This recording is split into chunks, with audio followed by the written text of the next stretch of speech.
Bonsoir à tous et bienvenue dans votre édition régionale. Ce mercredi 25 mars, la Bretagne a franchi la barre des 500 cas positifs au Covid-19 dans la région. 526 personnes exactement ont été diagnostiquées. Le Morbihan reste toujours le département où le virus se propage le plus avec 185 cas. Mais le Finistère et l'Ille-et-Vilaine ont vu le nombre de cas augmenter également avec respectivement 127 et 115 personnes contaminées. Nous vous l'annoncions ce mardi, le Premier ministre a annoncé la fermeture des marchés sur tout le territoire français. De nombreuses villes avaient pourtant mis en place des mesures barrières pour sécuriser ces lieux. Les communes peuvent maintenant demander une dérogation pour maintenir les marchés. Explication avec Christophe Boucher. C'est la fin des marchés de plein air comme ici à Brest où jusqu'au week-end dernier, les commerçants alimentaires déballaient leurs marchandises. Une décision mise en application mais contestée par la municipalité en place.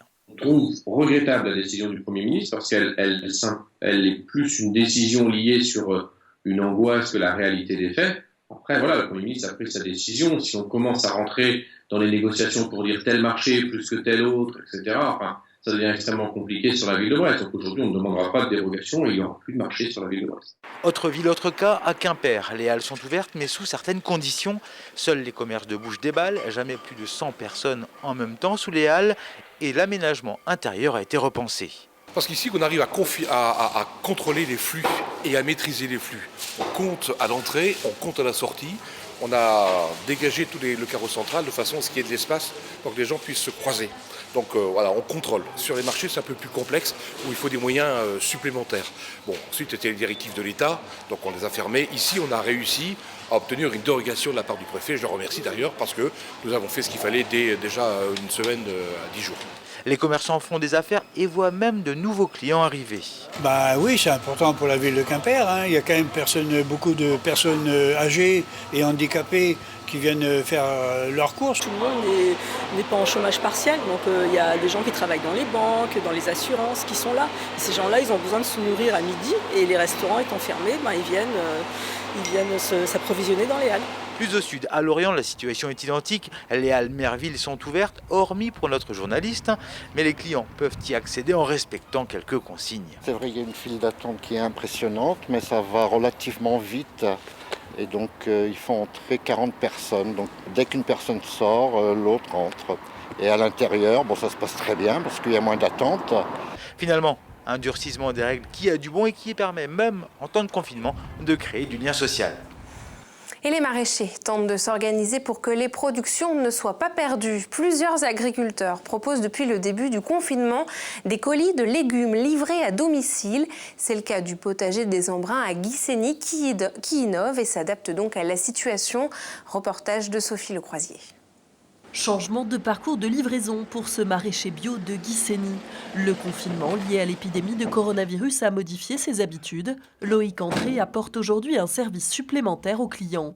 Et du coup, on a proposé donc la livraison à domicile pour pouvoir répondre à notre demande. Et également, on a imaginé que ça allait être une demande, un besoin pour certaines personnes, notamment les personnes âgées ou autres, les gens qui sont à la maison avec leurs enfants et qui ne peuvent pas se déplacer, et également les personnes qui ne veulent pas prendre de risques, et ils ont bien raison, on nous dit de rester chez nous.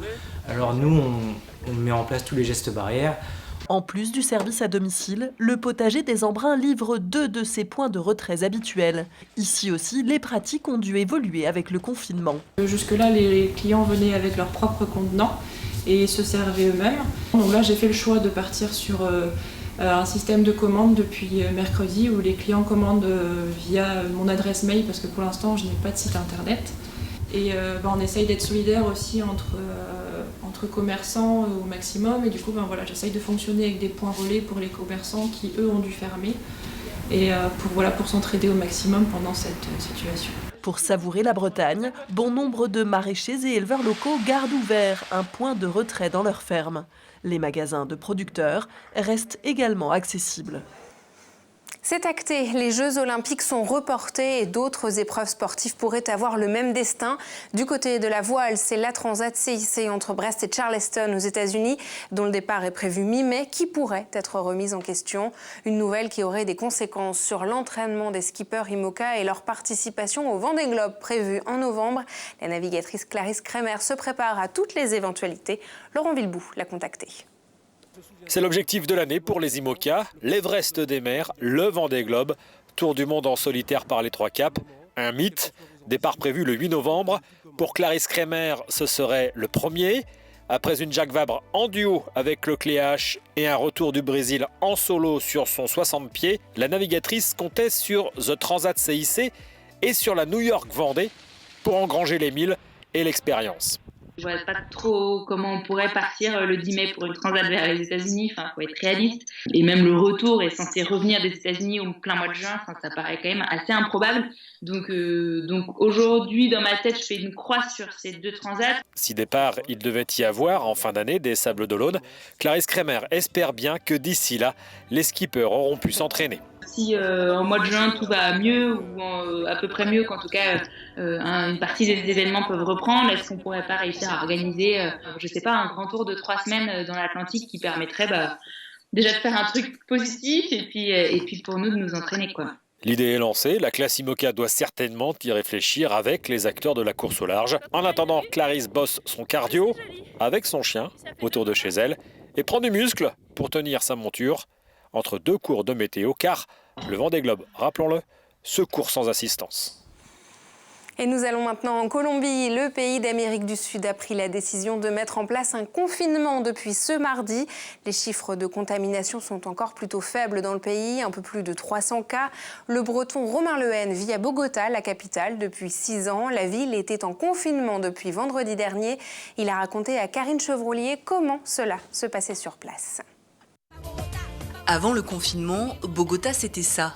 Une ville grouillante de monde où vivent 8 millions d'habitants. Mais depuis vendredi dernier, les Bogotanais sont confinés chez eux, une décision prise par la maire pour tester le comportement des habitants. Les gens sont habitués à sortir, c'est le pays de la fête. Là, c'est vrai que c'est assez impressionnant. Il n'y a plus de mouvement, il n'y a pas de bruit. Il n'y a pas, comme en France, on peut voir les gens qui ont le droit d'aller faire des footings. Donc même on était en alerte environnementale depuis quelques semaines et là la pollution a vachement baissé. Pour Romain, qui travaille pour une entreprise bretonne de nutrition santé animale et rayonne sur l'ensemble de l'Amérique latine, c'est désormais télétravail. Le président Iván Duque a fermé les frontières et supprimé les liaisons aériennes. Comme ils ont vu ce qui s'est passé dans d'autres pays, je pense qu'ils ont pris des mesures assez strictes assez rapidement. On ne va pas se cacher aussi que les systèmes de santé en Amérique latine sont quand même beaucoup moins efficaces que les systèmes de santé européens. Donc ça inquiète beaucoup de gens. Un taux de contagion comme en France ici serait dramatique. Voilà, l'État il n'est pas forcément présent non plus. Il n'y a pas les mêmes systèmes de chômage partiel, d'aide. À ce jour, la Colombie a diagnostiqué 378 cas de Covid-19 sur son territoire, dont 3 personnes décédées. Depuis ce mardi soir minuit, ce sont les 49 millions d'habitants qui sont désormais confinés. Et nous terminons cette édition avec votre chronique Toute Image La Bretagne en 5 infos, préparée par Arthur Malter. 4 personnes transportées à l'hôpital à la suite d'un incendie mardi soir à Saint-Brieuc. Les pompiers et la police sont intervenus vers 19h15 rue Ouvenagle dans le centre-ville. Une 60aine de personnes domiciliées au numéro 9 et 7 de la rue ont dû être évacuées et 6 personnes doivent être relogées. Les TER seront désormais gratuits en Bretagne pour le personnel soignant. Cette gratuité est valable pour les personnels médicaux et paramédicaux, médecins, infirmiers et aides-soignants, sur tout le réseau TER Braze-Go sur présentation de leur carte et attestation de déplacement professionnel. Sea Shepherd et l'association Pleine Mer s'insurgent contre la présence de bateaux-usines dans le golfe de Gascogne, au large des côtes françaises. Les 2 associations, pourtant rarement du même avis, s'indignent contre les 4 bateaux géants de plus de 100 mètres de long qui pêchent dans la zone. Selon Pleine Mer, ils profitent de l'absence des pêcheurs artisans pour piller la ressource. Sea Shepherd demande des mesures au gouvernement, si ce n'est pas par conscience écologique, qu'il le fasse au moins par solidarité nationale. La SNSM sur le qui-vive dans le golfe du Morbihan. Il n'y a beau avoir eu aucune intervention depuis le 17 mars, date d'interdiction des activités nautiques, les sauveteurs restent en alerte en cas de multiplication des évacuations sanitaires sur l'île d'Ars et l'île aux Moines. Ils se disent prêts à épauler le SAMU et le SDIS en suivant leurs consignes sanitaires pour ne pas se mettre en danger et protéger les personnes qu'ils transportent. Même pas peur, malgré le contexte, Astropolis a tenu à annoncer ce mardi la programmation de sa 26e édition qui doit se tenir du 1er au 5 juillet. En plus de Ron ou Elfish déjà annoncés, Laurent Garnier ou Michael Mayer rejoignent l'affiche. Tout comme l'habitué des lieux, Manu le Malin, de quoi faire la fête une fois sorti de confinement.